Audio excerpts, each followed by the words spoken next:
I wake up at 7 a.m. every morning. I press the snooze button 5 times every morning before I turn off the alarm and get up.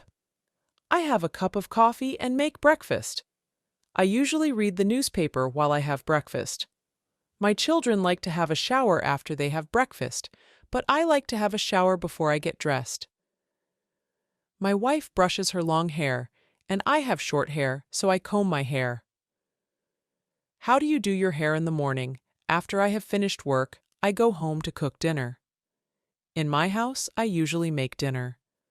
The family eat dinner together at 7:30 p.m. After dinner, I make sure that my children do their homework, and then I chill out on the sofa and watch television. On television, I usually watch the news. My wife usually comes to tell me to take the rubbish out or wash the dishes.